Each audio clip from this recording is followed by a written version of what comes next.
নাজমা নামক পতিতার ঘরে গেছেন। বলছে যে বান্ধবী এই ঘটনা, একটা লোক আসছে নাজমার ঘরে, না লোকটা অসুস্থ হয়ে পড়ছে। লোকটা নাকি কাজও করছে, কাজ করার পরে গোসল করতে যাবে, সেই মুহূর্তে নাকি অসুস্থ হয়ে পড়ছে, গামছা পরা অবস্থায়। এই অসুস্থ হয়ে পড়ে 3টে ঢিল দিছে, ডেক দিয়ে শুয়ে পড়ছে। তারপরে আমি সাথে সাথে ফাঁড়িকে ইনফর্ম করছি। ইনফর্ম করার পরে তারপর আমি আবার থানায় ইনফর্ম করছি, স্যারের সাথে কথা বলছি। তারপর তো আপনারা আসছেন, তো আপনারা তো দেখছেন কি হয়েছে। মূল ঘটনাই এইটা। এর আগেও সে আসছে কিনা বিষয় এর আগে আসছে, আর ও আসে 2 মাস 3 মাস পর পর আসে, বহুত বছর ধরে আমরা ওই যুবক নাজমা নামক পতিতার ঘরের মধ্যে ঢোকার পর অবৈধ মেলামেশা সাক্ষাৎকারে ওই বেশ্যা পতিতালয়ের যারা দায়িত্বে আছেন ওখানকার একজন মহিলা বলে, নাজমার ঘরে একজন লোক আইছে, কাজকর্ম করার পর গোসল করবে, গামছা এরকম করিয়া কোমরে বেঁধে গোসল করতেছে, বাথরুমে গোসল করবে। ওই নাজমা নাকি দেখছে ওই যুবকটা তার সঙ্গে খারাপ কাজ করার পরে ওই যুবক কেমন যেন 1 নয় 2 নয় 3টা ঢেক দিল, ঢিকুর দিল। এমন ঢিকুর দিছে, ওই নাজমা বলে এই মাত্র আমার সঙ্গে মেলামেশা করলো, শারীরিক সম্পর্ক করলো। কই গেল তোমার ভাই, কই গেল বোন, কই গেল তোমার আদরের সন্তান, তোমার আদরের বিবি নাই? কত মা বোনেরা প্রাণপ্রিয় স্বামীরা হারাইছেন। আল্লাহ কোরআনুল কারীমের মধ্যে বলেন, কুল্লু নাফসিন যায়িকাতুল মাউত সুম্মা ইলাইনা তুরজাউন।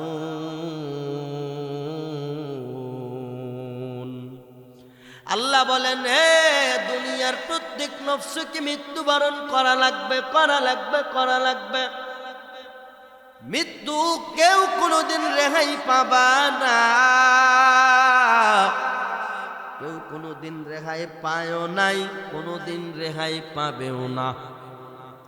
কত মানুষ ঘুমের ঘরে মারা গেল, ওরে যুবক, কত মানুষ ড্রাইভারি করতে করতে মারা গেল, কত মানুষ না ঘুমের ঘরে মারা যায়, কত মানুষ খাবার খাইতে খাইতে গলার ভিতরে খাবার আটকে মারা গেল, কত মানুষ পানি পান করে, পানি পান করতে করতে বান্দা দুনিয়ার থেকে পানি গলায় আটকে মারা গেল।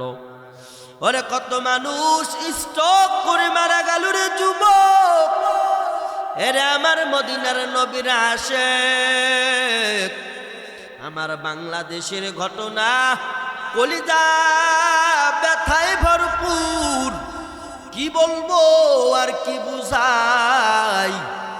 ওই যে পতিতালয়ের ভিতরে একজন যুবক, তিনি 2-3 মাস পর পর ওই পতিতালয়ে নাজমা নামে একজন মেয়ের সঙ্গে তিনি তার দেহ ব্যবসায় লিপ্ত হয়ে যায়। তিনি কবিরা গুনার মধ্যে লিপ্ত, জিনার মধ্যে লিপ্ত হয়ে যায়। বাংলাদেশের ঘটনা রে বাবা, ইন্ডিয়া জর্ডানের ঘটনা আমি বলি না, সৌদি কাতার অন্য অন্য দেশের ঘটনা বলি না, আমার সোনার বাংলার ঘটনা। এই সোনার বাংলার জমিনে এক পতিতালয়ে এক যুবক 2-3 মাস পর পর আসা যাওয়া করে। মজা নেওয়ার পরে বান্দা গেল ওই বাথরুমের মধ্যে গিয়া বান্দা গোসল করবে, গোসল করবে। গোসল করা অবস্থায় বান্দা দুনিয়ার থেকে বিদায় নিয়ে চলে গেল। এর দুনিয়ার মানুষ, আল্লাহ বলেন কুল্লু নাফসিন যায়িকাতুল মাউত, প্রত্যেক প্রাণীকেই মৃত্যুর স্বাদ গ্রহণ করা লাগবে রে যুবক। এরে আল্লাহর বান্দা, পরদার অন্তরালের আম্মা জান, ও মা, আপনার দেহের কাছে আপনার দাম কত বড় আপনি জানেন না। সামান্য দুনিয়ার 2টা টাকার জন্য আপনারা যেই কর্ম করেন, আম্মা জান কত অবৈধ সম্পর্ক, এই সম্পর্কগুলা বাদ দিয়া দাও রে বাবা। ওরে আমার ভাই, এরে যুবক, তোমাদের জন্য বলিয়া যাই, ওই যুবক ওই নাজমার ঘরে প্রায় 2-3 মাস পর পর আসা যাওয়া করে, ওখানকার লোকজনের সঙ্গে সম্পর্ক ঠিকঠাক আছে। কিন্তু যখন বান্দা যেই কাজ করার পরে ওই বাথরুমে গিয়া মারা গেল, হঠাৎ করে ভালো মানুষ মারা গেল, পুলিশ ফাঁড়িতে ফোন করা হয়েছে, কই আসো আসো ও পুলিশ ভাইরা, আমাদের পতিতালয়ের মধ্যে একজন যুবক দুনিয়া থেকে বিদায় নিয়ে চলে গেছে। তারে মারধর করা হয় নাই, তারে কোনো গোপনীয়ভাবে হত্যা করা হয় নাই, নিজ ইচ্ছায় আইছে কাজকর্ম করার পর এই বান্দা গেছে গোসল করার জন্য, তখন দুনিয়া থেকে বিদায় নিয়ে চলে গেছে। ওরে আমার যুবক, কত রাত তোমার সামনে দিয়া চলে গেল, কতদিন তোমার সামনে দিয়া চলে গেল, কত সময় তোমার সামনে থেকে অতিবাহিত হয়ে গেল, কত সময় তুমি জেনার কাজে লিপ্ত আছো, কত সময় তুমি গুনার কাজে লিপ্ত আছো। ওরে যুবক, রাতের আধারেও গুনাহ, ওই গুনাহ তোর মা দেখে না, ওই রাতের গুনাহ তোর বাবা জানে না। রে আমার ভাই,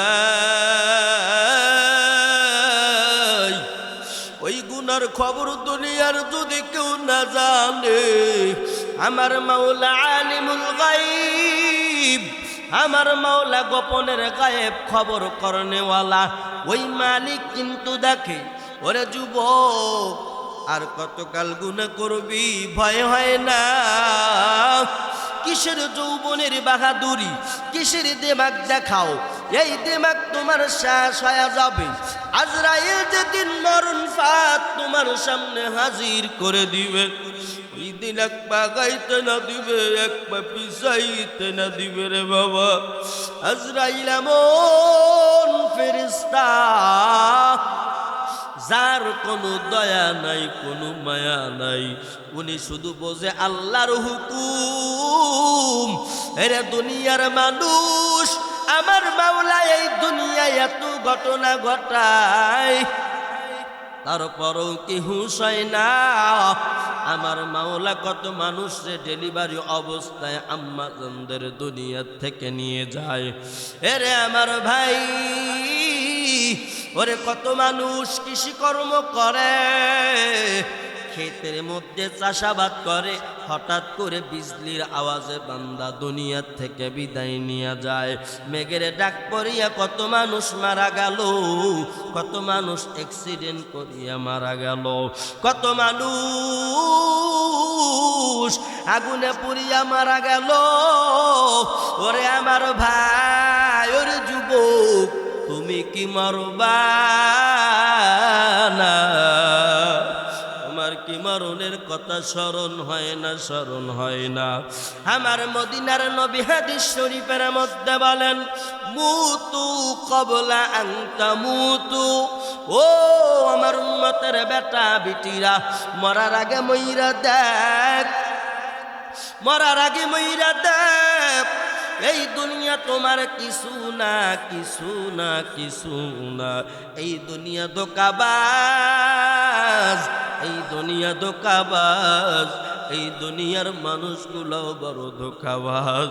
কার প্রেমে পড়ে মজে আসরে যুবক, এই কলিজার মধ্যে কার ভালোবাসা ঢুকাইছ? আমার নবীর ভালোবাসা ঢুকাও, আমার আল্লাহর ভয়ে ঢুকাও। আমার আল্লাহর ভয়ে যদি ঢুকাইতে পারো, আল্লাহ বলেন ইত্তাকুল্লাহ, হে বান্দা আমি আল্লাহরে ভয় কর, ভয় করার মতো ভয় করো। বান্দা যদি ভয় করিয়া গুনার কাজ ছাড়তে পারো, বান্দা যদি নেকের কাজে লাইগা যাইতে পারো, আল্লাহ বলে বান্দা তোর সমস্ত গুনাহ খাতা মাফ করিয়া আমি মাওলা তোরে জান্নাতের মেহমান বানায়া দিব।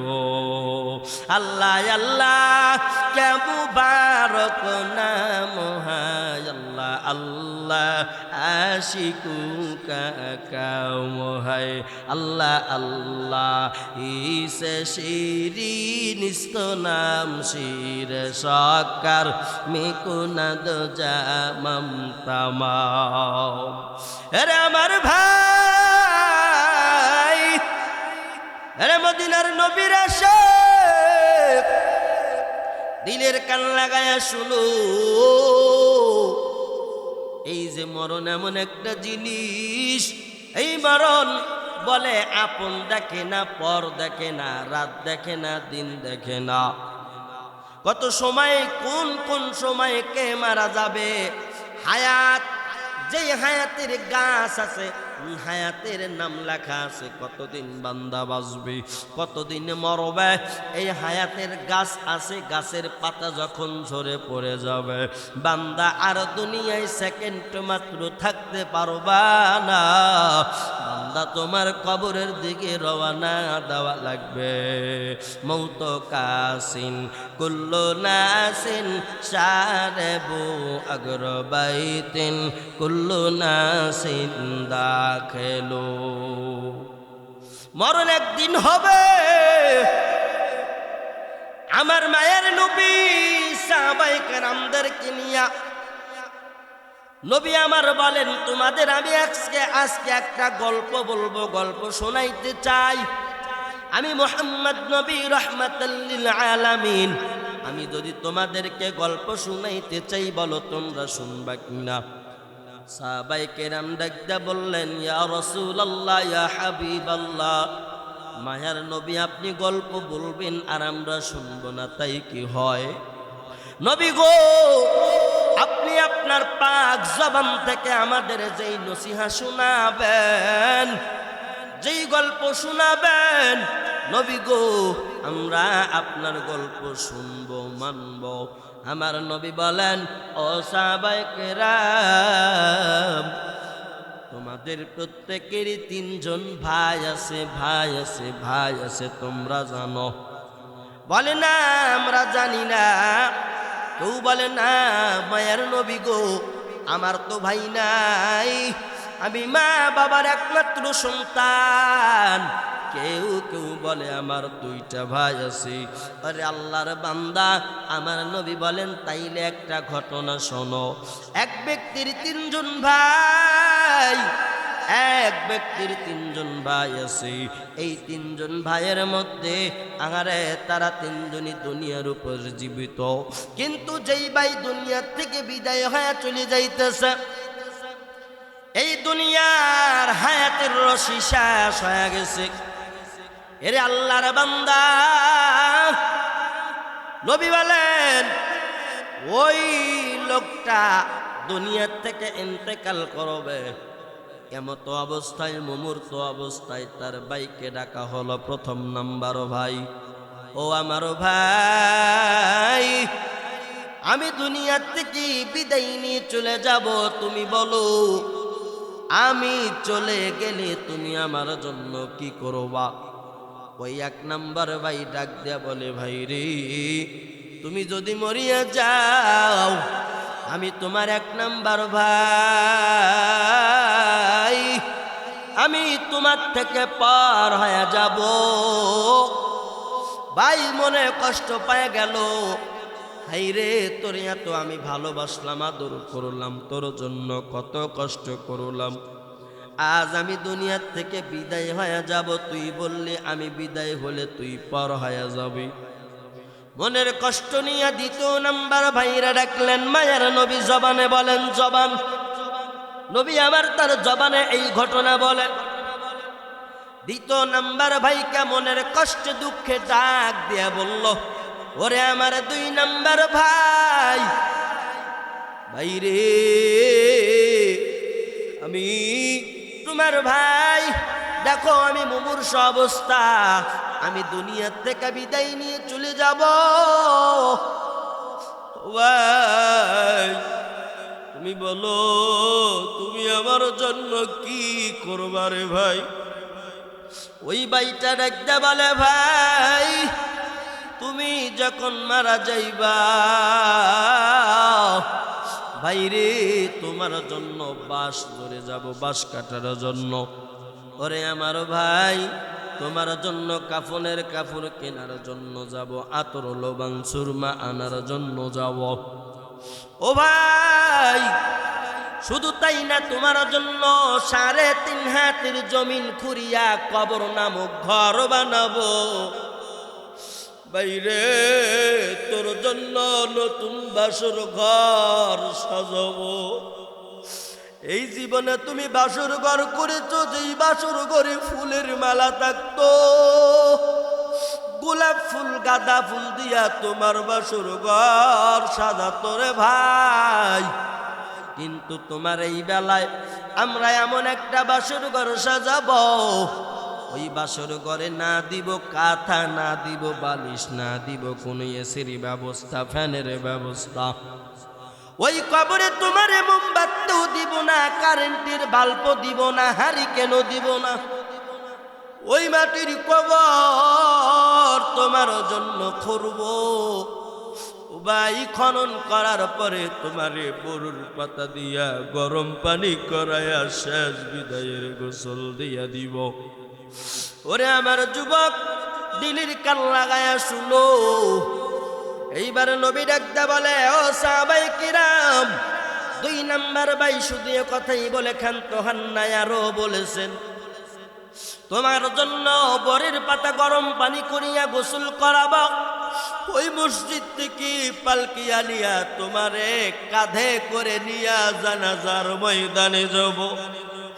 ওই জানাজার ময়দানে গিয়া বাইরে জানাজার নামাজ পড়িয়া তোমারে কবর বাড়ির দিকে নিয়ে যাব, তোমারে কবর বাড়ির দিকে নিয়ে যাব। ওরে আমার ভাই, কবর বাড়িতে নিয়া তোমারে ওই কবরের ময়দানে রেখে তোমার বুকের উপরে হাত দিয়া বিসমিল্লাহি ওয়া আলা মিল্লাতি রাসূলিল্লাহ বলবো। রসুলের হাওলায় তোমার দিয়ে আসবো। শুধু তাই না, মিনহা খালাকনাকুম ওয়া ফিহা নুঈদুকুম ওয়া মিনহা নুখরিজুকুম তারাতান উখরা। এই দোয়া পড়ে পড়ে ভাই তোমারে মাটি দিব। ও ভাই, আমাদের দায়িত্ব শেষ, তোমারে কবরে রাখবো, আমরা বাড়ির ময়দানে চলে আসবো। ওই ভাই চিন্তায় পড়ে গেল, হাই রে হাই,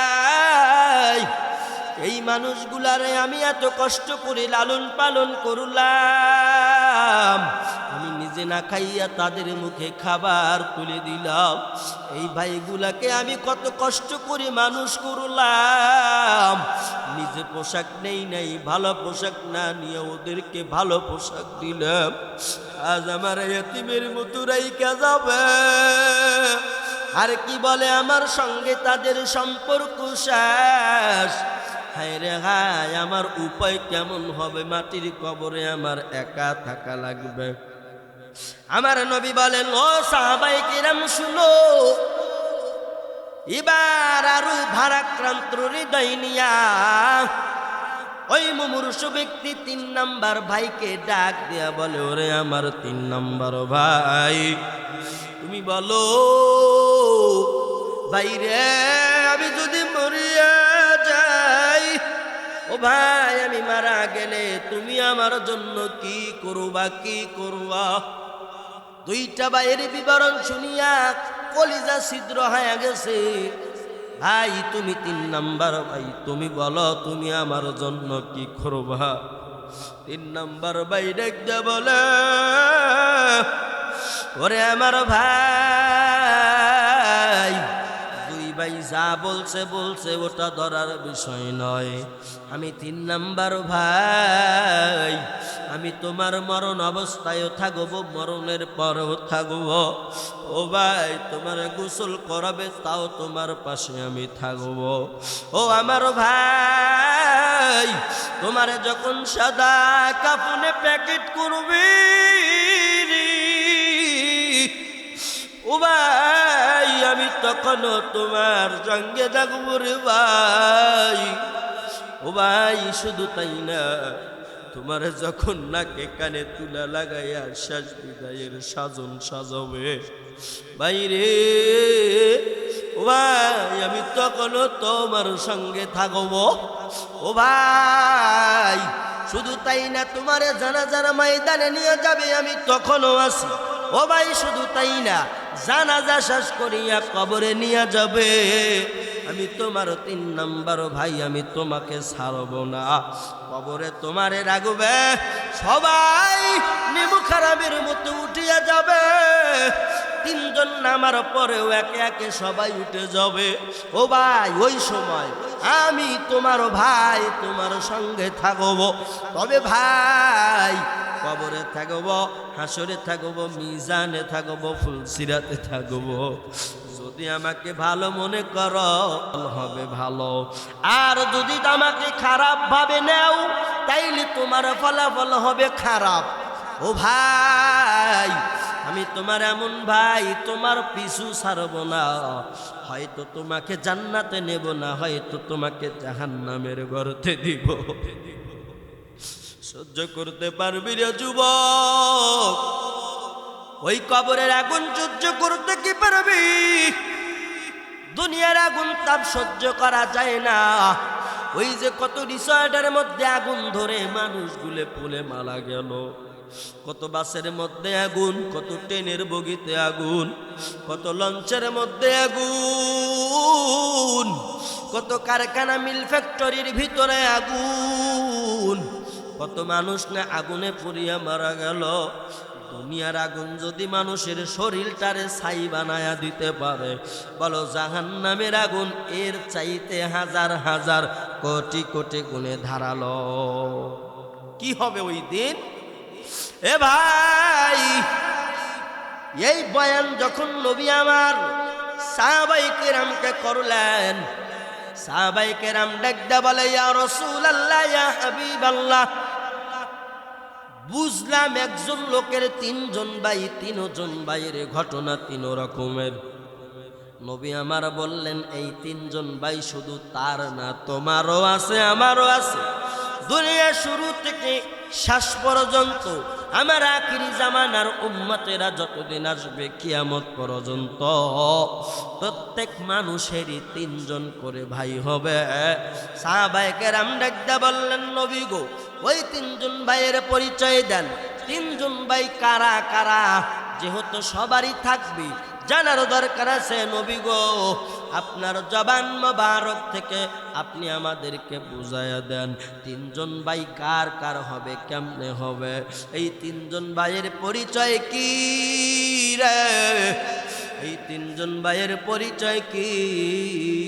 আমার মায়ার নবী ডাকতে বললেন, ও সাহাবায়ে কেরাম শোনো, 1 নম্বরের ভাই, এই ভাই হলো পকেটের টাকা।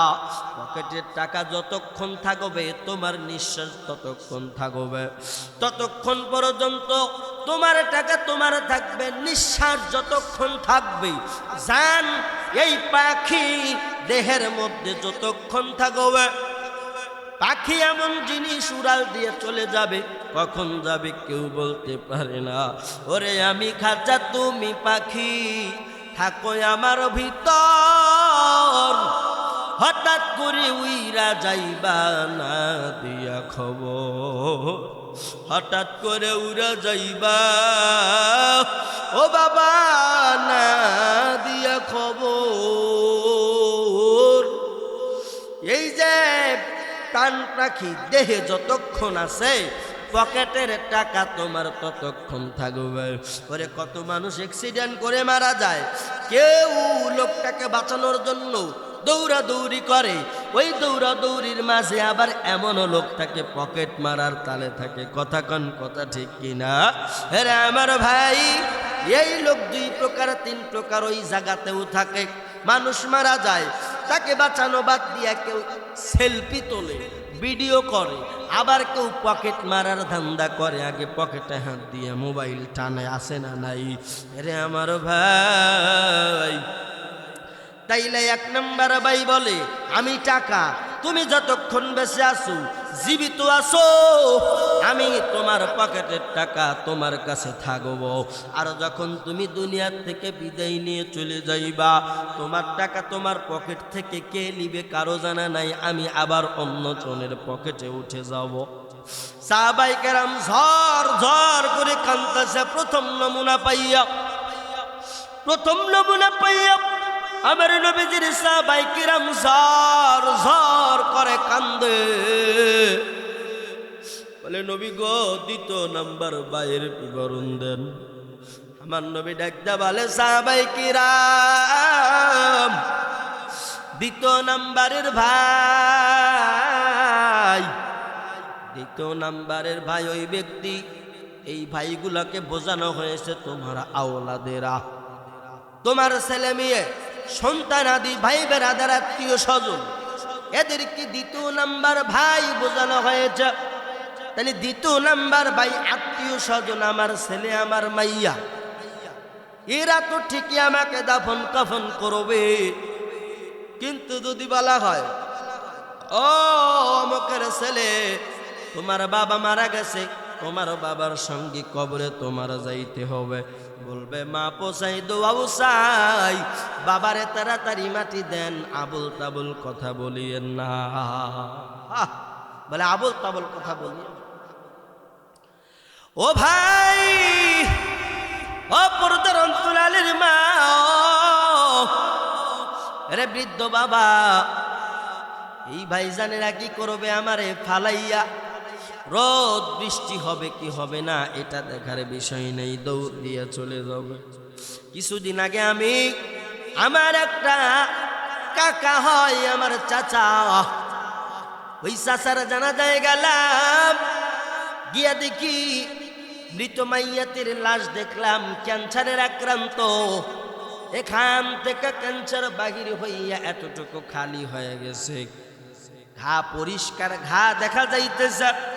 আল্লাহর বান্দা বিদায় নিচ্ছে, কিন্তু মাটি দেওয়ার বেলায় জানাজা আমি গুনাহগার করলাম, কবরে নামাবে, আমি দেখি লাশটার কি হয়, আমি একটু ফাঁকে আছি, একটু সাইডে সাইডে থাকি, কাছে যাই না, দেখি কি করে এরা। ওই কবরে কেউ নামতে চায় না। প্রথমত সমস্যা, মাইয়াতের এই ঘাড় থেকে মাথা, গালচি, গাল থেকে এরকম বুক পর্যন্ত ঘা বাহির হয়ে গেছে, ওই জায়গায় কেউ ধরতে চায় না। ও অথচ তোর ভাইয়ের অভাব নাই, ছেলে মেয়ের অভাব নাই, আত্মীয় স্বজনের অভাব নাই। অনেক কষ্টে দুইজন লোক রাজি হইয়া নামলো। কবরে নামার পর কয় হুজুর কই? ইমাম সাহেব জানাজা পড়াইছেন, মৌলানা সাহেব আসেন, আপনি দাঁড়ান, তাড়াতাড়ি কবরে নামেন। আমি বললাম আমি নামবো, ঠিক আছে, আপনারা একটু মাথার দিকে যান। মাথার দিকে গা হয়ে আছে, কিন্তু তারা মাথার দিকে যাইতে চায় না। আমার কয় হুজুর আপনি আলেম মানুষ, আপনি শিওরে থাকেন, দেখছেন পেস কেমন? মরা মানুষটারে দেখা ঘেন্না লাগতেছে, যেটা বাস্তব সত্য কথা। আমি এত বুঝাইলাম, সমস্যা নাই, যান যান, বলে না না না, পারবো না।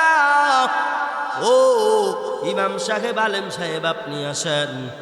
আমি নামলাম, সুন্দর করে মাইয়াতের মুষ্টিখানা শক্ত করে ধরলাম, পিঠের নিচে হাত দিয়া বান্দারে শোয়াইয়া দিলাম। ইতিমধ্যে আকাশের মধ্যে মেঘ শুরু হয়ে গেল, কেমন যেন আকাশ কালো ভারী হয়ে গেল, শা শা করে বাতাস বইতেছে। কবরস্থানের মধ্যে ইউক্যালিপটাস গাছ, যাকে কাঠ গাছ বলেন, অন্য অন্য গাছও আছে, বড় বড় গাছ। এত বাতাসের বেগ, মনে হয় গাছগুলো ভেঙে পড়ে যাবে। হাই রে হাই, ওই মুর্দারে কবর দেওয়ার সময় আমি লক্ষ্য করে তাকায় দেখি আপন ভাইয়েরা পর্যন্ত, আপন ছেলে মেয়ে পর্যন্ত বলে তাড়াতাড়ি মাটি দাও, তাড়াতাড়ি মাটি দাও, পরে ঠিক করা যাবে।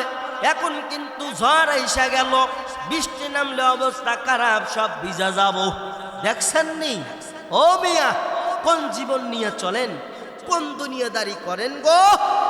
কাদেরকে খাওয়ানোর জন্য কি করেন? হ্যাঁ, তাকাইয়া দেখো, ওই লোকেরা বলে তাড়াতাড়ি তারে মাটি দিয়া দাও। কোনো মতে বাজান মাটির কাজ সম্পূর্ণ করলো। আমরা কিন্তু কবরটারও অনেক সুন্দর করে সিস্টেম করে দিয়ে আসি, ওই কবরের ওই ভাগ্য হলো না। কবরখানার উপরে কোনো রকম মাটি চাপা দিয়া তাড়াতাড়ি ডাল গাড়বে, খেজুরের ডাল। এই ডাল গাড়ার বিষয় অনেক ওলামায়ে কেরাম অনেক কথাই বলে। যাই হোক, ওখানকার বিষয় আমি বলি, তারা ডাল গাড়বে, খেজুরের ডাল, তাইলে ওরাই গাড়বে। কুল হরুসুরা জানে না, 4 কুল করিয়া 4 কানিতে গাড়ে। এটা হাদিসের মধ্যে অনেকভাবে আসছে। কেউ বলে দেওয়া যাবে, কেউ বলে না দিলে সমস্যা নাই।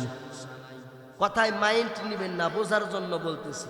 খেজুরের ডাল কেউ যদি দেয় ভালো, আর কেউ যদি না দেয় কোনো সমস্যা নাই। এটা নিয়ে মারামারি করার দরকার নাই। যাই হোক, যারা ডাল গাড়বে তারা কুলহু পারে না, ইন্না তাইনা পারে না, কিচ্ছু পারে না।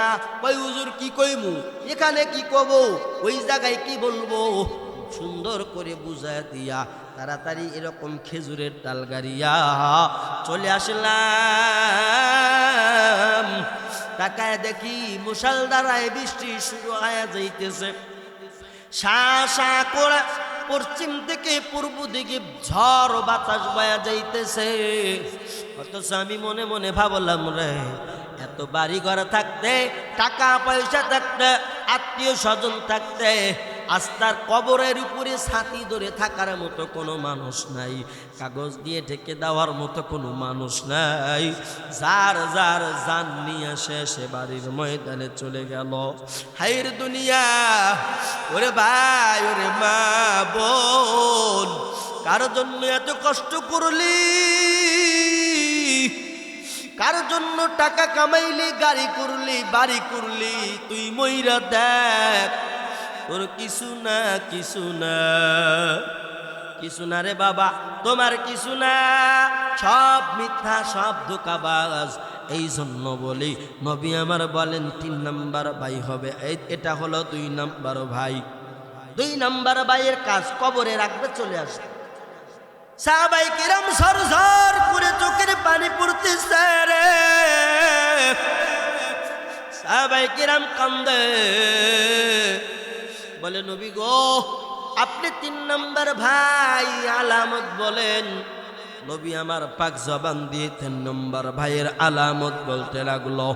3 নাম্বার আলামত হলো, 3 নাম্বার ভাইকে তোমরা চিনোনি? বলে না চিনি না। বলে বলেন, বলে 3 নাম্বার ভাই তোমার আমল। 3 নাম্বার ভাই কি? আমল।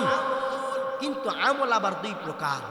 আমি প্রথমে কিন্তু বলছিলাম যে এই 3 নাম্বার ভাই বলে, আমি তোমার সঙ্গে সদা সর্বদাই থাকবো, হয়তো আমার কারণে পাইবা জান্নাত, হয়তো আমার কারণে পাইবা জাহান্নাম, তবে থাকবো।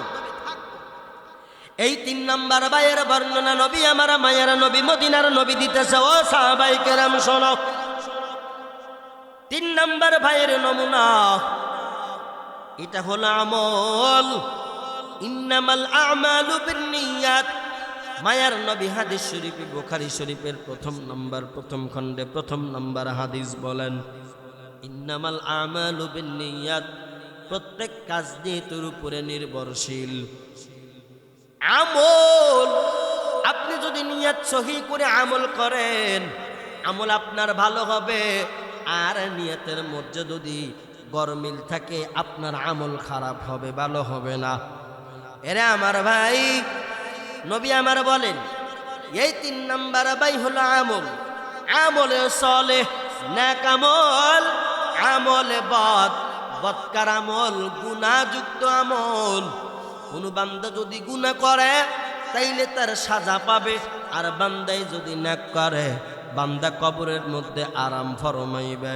ওয়া মাইয়ামাল মিসকালা যাররাতিন শাররান ইয়ারা, বান্দা এক যাররা গুনাহ নিয়ে যদি মাটির কবরে যাও, ওই মাটির কবরে এমন ভাবে চাপ মারা হবে, তোমার দুপাজরের হাড় ভেঙে চুরমার হয়ে যাবে, সহ্য করতে পারবা না। জাহান্নামের আগুন দিয়ে দিবে, ওই জাহান্নামের আগুন সহ্য করতে পারবা না ও ভাই। আর ওই 3 নাম্বার ভাই যদি তোমার নেক আমল হয়, বলে কবরের মধ্যে জান্নাতের আরামদায়ক বিছানা বিছায়া দেওয়া হবে, জান্নাতের খাবার, জান্নাতের পানি থাকবে। ওরে আমার বাবা, ওরে আমার যুবক, দিলের কান লাগায়া শুনো। রাতের অন্ধকারে কত গুনাহ করলা, তোমার মা জানে না, তোমার বাবা জানে না। কত মিথ্যা কথা বললা, কেউ জানে না, কিন্তু আমার মাওলা ঠিকই জানে। ও বান্দা, কম্বলের নিচে যেই গুনাহ করো, মালিক আমার ওটাও দেখে। অতিও গভীর বন জঙ্গলে রাত্রি বেলায় গিয়া যদি গুনাহ করো, যাই করো না কেন, আমার মালিক কিন্তু দেখে। ও ভাই, কত আলেমের বয়ানের চোখের পানি, কান্নার পানি, তোমাদের জন্য এত কষ্ট করে, মেহনত করে, পায়ে দৌড়ে দূরে বুঝায়। ও যুবক ভাই, ও মুরব্বী বাবারা, বৃদ্ধ বাবারা, একটু আসো, ইসলামের পথে আসো, আমার নবীরে ভালোবাসো, আল্লাহকে ভয় করো, আল্লাহর হুকুম মানো, আল্লাহর পথে চলো। কিন্তু আমার সমাজে এমনও কিছু মুসল্লি দেখা যায়, সারা দিন টুপি মাথায় দিয়া থাকে, এক ওয়াক্ত নামাজ পড়ে না। আজান দিলে যেমন শয়তান পলায়ন করে, আমাদের সমাজের মসজিদে আজান হইলি কিছু মানুষ শয়তানের বেশে পলায়ন করে। আমি কোন দিন জানি মইরা যাব গো, তারিখ জানা না।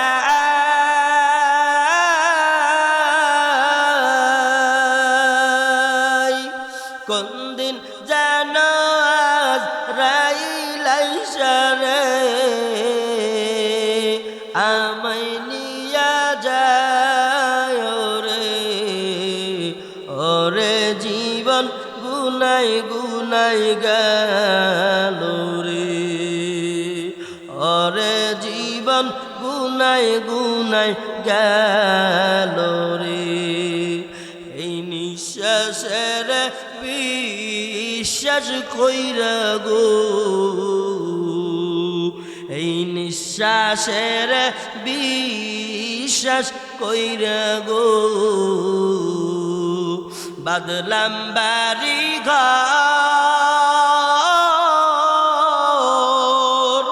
কোন দিন যেন আজ রাইলাইসা রে, সবই করে পর রে। ওরে জীবন গুনাই গুনাই গেল রে, ওরে জীবন গুনাই গুনাই গেল রে।